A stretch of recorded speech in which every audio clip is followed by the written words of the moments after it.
자, 알래스카 가스관에 대해서 한번 설명드리도록 하겠습니다. 지금 뭐 이것 때문에 이 관련 주식들이 좀 급등을 했다가 최근에 다시 이제 조정을 하고 있는 이제 그런 상태입니다.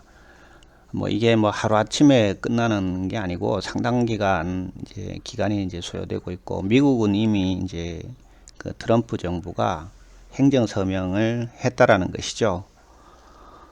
이 사업이 미국 자체에서 이미 이제 승인이 돼 있고, 이제 한국하고 일본, 대만, 이제 세 개 나라가 이제 참여하는 것을 권하고 있는데, 일본은 이미 이제 참여를 하겠다고 총리가 이미 그걸 발표를 했고요. 대만도 지금 이제 참여 의사가 상당히 있는 걸로 돼 있고, 우리나라는 아직 결정권자가 없죠.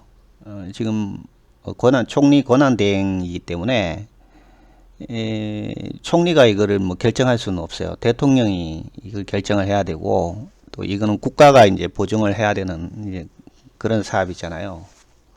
그러니까 지금 우리는 뭐 대통령이 없는 상태이기 때문에 이제 결정할 수가 없는 거죠. 미국도 이제 그런 점을 이제 감안을 해가지고 좀 기다리는 거죠.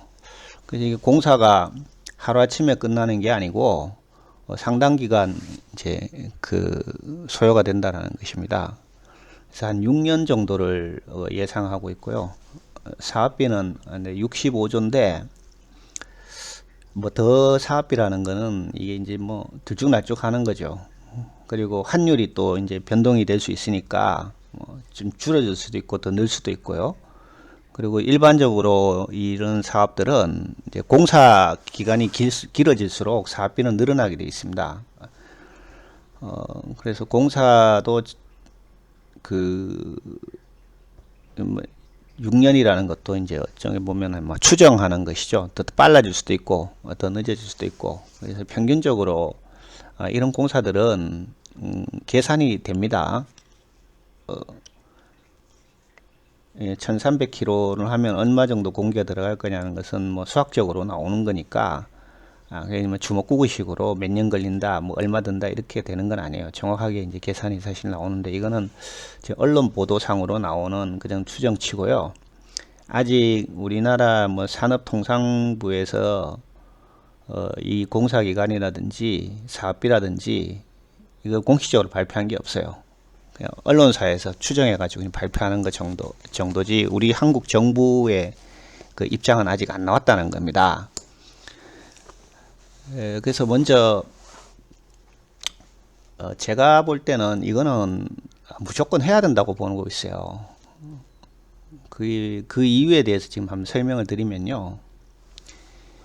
먼저 이 공사의 방식이, 이 가스관을 이제 1300km의 가스관을 깔아가지고 그거를 운반을 한 다음에 이제 가스가 나오는 곳하고 그 다음에 그거를 이제 운반해야 되는 곳이 장소가 다르다는 거지. 그 길이가 이제 1300km 정도의 거리가 떨어져 있기 때문에 그 파이프라인을 가지고 가스를 일단 운반을 한 다음에 그 LNG로 변환을 시켜야 됩니다. 가스 자체를 운반할 수는 없잖아요. 가스는 기체잖아요. 그러니까 액체로 이렇게 만들어야 되는 거지. 그 변환 시설이 이제 필요한데, 그거는 이제 가스를 중에서 이제 불순물을 빼내고 이제 정제를 해야 되고, 그 다음에 액체로 만드는 그 액화 시설이 있어야 되고, 그거를 탱크에다가 또 담아야 되는 저장 탱크가 있어야 되고, 뭐 그런 걸 다 할 수 있는 LNG 터미널을 사실 만들어야 됩니다. 그 터미널에서 이제 선박으로 운송을 해가지고 옮기게 되는데, 지금 미국에서도 우리가 이제 LNG를 이렇게 수입을 하고 있잖아요. 수입을 하고 있는데, 미국에서 들어오는 LNG 같은 경우에는 한국에 한 4주 정도 소요가 되는데, 이 알래스카 가스관을 하면 한 1주 정도로 운송이 된다 합니다. 그렇기 때문에 상당히 이제 운반비가 줄어든다는 그런 점이 있고요. 또 우리가 이제 만약에 뭐 공사를 하다가 이게 6년, 7년 이게 걸릴 수도 있잖아요. 그럼 미국 정부가, 트럼프 정부가 바뀌게 되면 뭐 또 트럼프가 뭐 탄핵당할 수도 있고 그렇잖아요. 그러니까 그렇게 되면 어떻게 되느냐라는 이제 이런 문제들이 있을 수 있는데, 그거는 이제 우리가 뭐 북한에 뭐 개성공단하고 중국에 뭐 마트 만들고 그런 거하고는 조금 다르게 생각해야 돼요. 그 미국이라는 나라가 그 정권이 바뀌어도 그 이미 어떤 합의서에서 그걸 이제 작성된 문건에 대해서는 다음 정권에서도 이어진다는 거죠. 뭐 하루아침에 뭐 공산국가가 아니잖아요. 하루아침에 뭐 바뀌고 그럴 수는 없어요. 그렇기 때문에 뭐 사업이 어떤 약간의 어떤 변동성은 있겠지만 이 사업이 중간에 뭐 캔슬되거나 그런 문제는 전혀 안 생길 거라고 보고 있습니다. 그래서 좀 안정적으로 하고, 또 이제 가장 그 중요한 것이 이제 우리나라 제품들이 대부분 미국에 가잖아요. 미국하고 중국하고 반반씩 가죠. 중국이 조금 더 많죠. 그런데 만약에 이제 미국에서 뭐를 이렇게 하자 하는데 참여를 안 하게 되면 계속 수출품에 대해서 압력을 가할 수가 있어요. 페널티를 가할 수 있다는 거지. 뭐 관세 부분도 있고, 그 다음에 리콜 부분도 있어요. 수출 부품에 대해 가지고 뭐 흠을 잡아 가지고 그 리콜하게 되면 어마어마하게 또 이제 손실을 보게 된단 말이죠. 예, 그런 부분도 생각해야 된다는 겁니다. 이걸 그러니까 단지 경제성만 가지고 판단해서는 안 된다는 거죠. 그 우리나라가 뭐 원전 같은 거 수출할 때도 그게 경제성만 갖고 하는 건 아니거든요. 그 나름대로의 어떤 바터제 같은 게 있다고요. 이걸 주면 저걸 받고 그런 식으로 계산을 해야 되기 때문에 이런 큰 사업들은 상당한 어떤 정책적인 문제가 있을 수가 있다는 겁니다.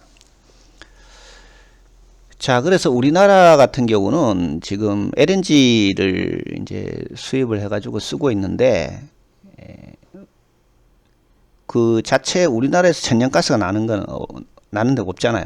없기 때문에 우리는 이런 이제 정제 시설이라든지 액화 시설 이런 게 없어요. 한국은 그런 게 없어요. 국내에 없어요. 그냥 다 만들어진 LNG를 운송해 갖고 선박에서 운송해 갖고 LNG 선박 있잖아요. 그걸로 해 갖고 수입해서 쓰는 거지. 그게 뭐 한국가스공사나 SKENS 같은 경우가 일종의 이제 이런 일을 하는데, 이 일종의 그 유통업이에요. 유통업. 제조업이 아닌 거지. 유일하게 이 LNG를 실제로 생산을 했던 데가 포스코 인터내셔널입니다. 미얀마에서 천연가스를 했는데, 포스코 인터내셔널도 이 터미널 만들고 전부 다 일관적으로 한 건 아니에요. 일부만 한 거야. 천연가스를 정제하는 것만 했지 액화를 해본 적은 없다. 액화 시설은. 그러니까 처음부터 끝까지 다 해본 적은 없어, 우리나라가. 그렇기 때문에 이번에 이걸 하면 상당한 어떤 기술 개발이 될 거라고 봐요. 그리고 이미 천연가스가 나오는 곳은 많이 있거든요. 이제 그런 곳에 가가지고 이제 앞으로 이런 기술을 가지고 우리가 독자적으로 지분을 매입해가지고 어떤 터미널까지 이렇게 만들어 볼 수가 있다는 거지. 그래서 뭐 당장에는 뭐 손실이 날 수도 있겠지. 투자비에 대해서 뭐 가스 가격이 내리면 어떡하냐 뭐 이런 뭐 걱정들을 할 수 있죠. 그렇지만 사업이라는 것은 좀 길게 봐야 된다는 겁니다. 우리가 뭐 LNG를 하루 이틀 쓰는 건 아니잖아요. 어떻게 보면 수백 년을 써야 될지도 몰라요. 그 가스가 안 나올 때까지.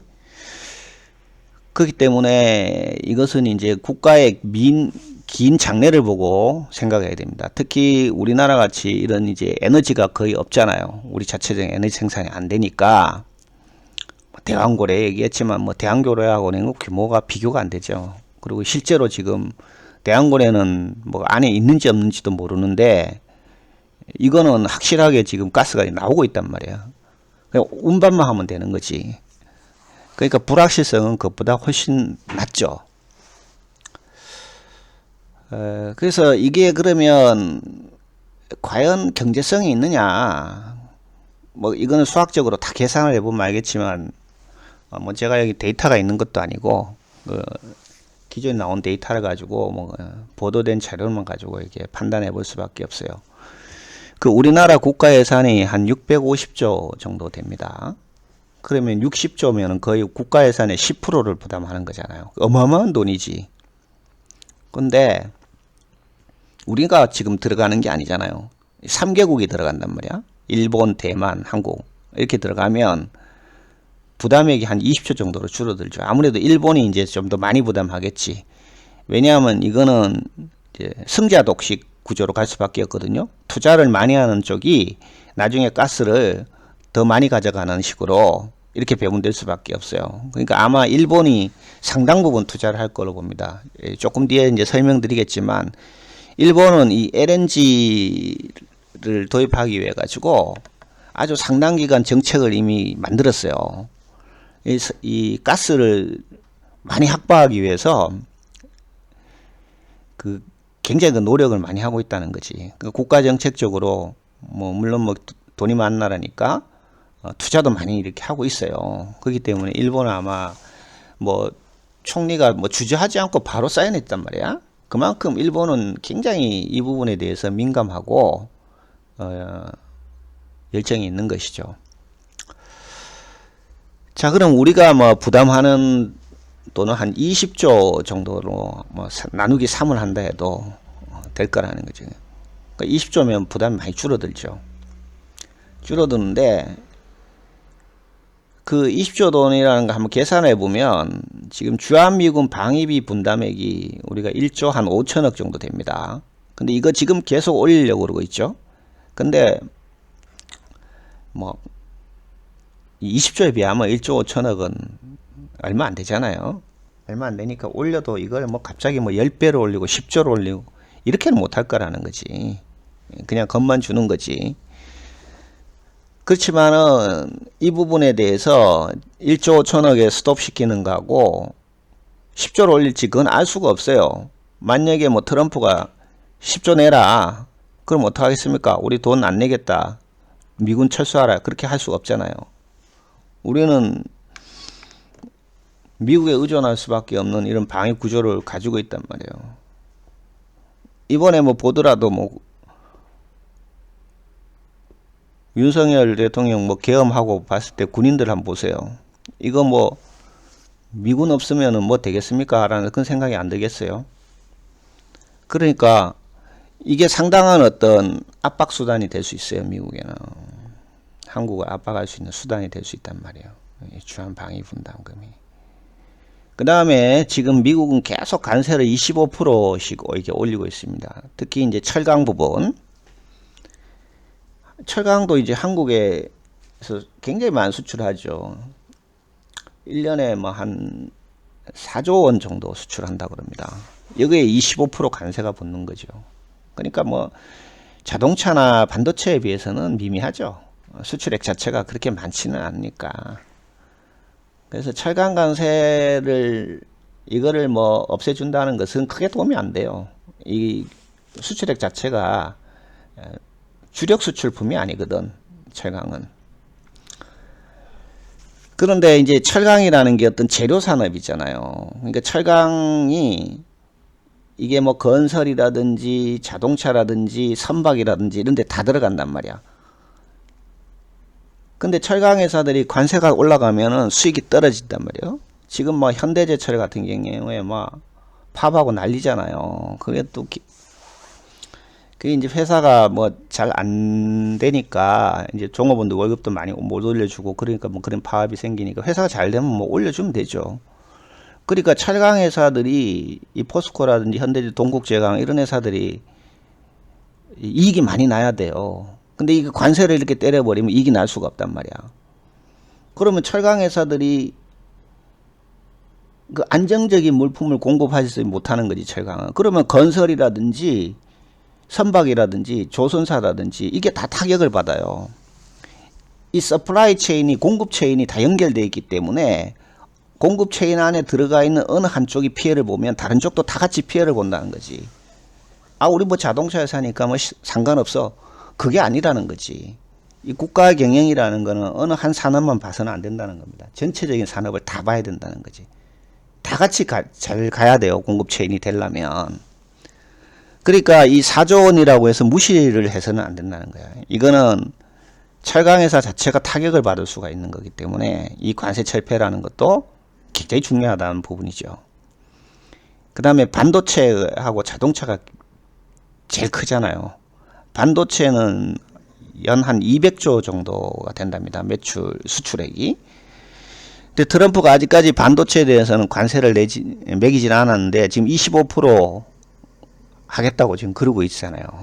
그럼 200조에 25%면 이거 뭐 사업비 그냥 나오는 겁니다. 가스관 수혜 공사비 그냥 나오는 거예요.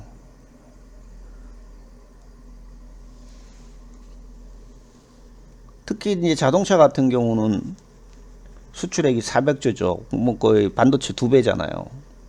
그래서 자동차 관세 25% 한다니까 현대차에서 30조 투자하기로 결정했죠. 그러니까 바로 관세 면제하겠다는 겁니다. 그러니까 현대차 입장에서는 차라리 30조 투자가 더 경제적이라는 거지. 관세 안 내고. 기업이 그게 더 빨리 결정하는 거야. 우리나라도 마찬가지예요. 이 반도체라든지 철강이라든지 주한미군 방위비 분담금이라든지 그 외에도 지금 미국에 수출하는 게 굉장히 많단 말이야. 그런 것에 대해서 이 사업에 투자를 하면서 관세 철폐를 한다면 우리가 더 이익인 거예요. 예. 그래서 일본이라든지 대만이 자기들이 일본이 우리가 그러면 60조 해가지고 우리가 다 하겠다 이렇게 돼버리면 우리는 나중에 들어갈 자리가 없는 거야. 그러니까 너무 주저주저 해서는 안 된다는 거지. 이 부분에 대해서는. 그래서 빨리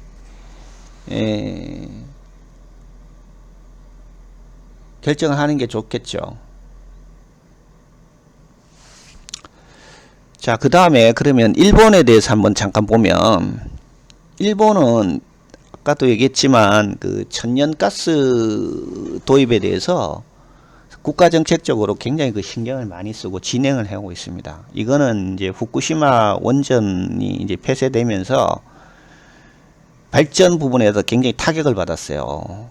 그래서 이 LNG 공급에 의존할 수밖에 없는 겁니다. 그래서 국가가 중장기적으로 안정적으로 그 LNG를 공급할 수 있도록 그렇게 이제 정책을 만들어서 필리핀이나 베트남 이런 곳에다가 자기들이 LNG 터미널을 건설을 하는 거죠. 뭐 필리핀이나 베트남 자체적으로 이런 기술력이 없으니까 지분 투자하는 개념으로 해서 그 나라하고 이제 공동으로 터미널을 만들고 이제 발전소를 만들고 이렇게 했죠. 그러니까 일본은 기술적으로 이 가스를 LNG로 변환하는 그런 기술을 다 갖추고 있다고 봐야 돼요. 우리나라에 비해서 훨씬 앞서간 거지. 도쿄가스가 이제 한국에 보면 이제 가스공사 같은 거죠. LNG 수입을 하고 가스관 생산이라든지 액화 시설 이런 것들이 다 이 기업들이 분담이 돼 가지고 이걸 할 수 있는 기업들이 다 있단 말이죠.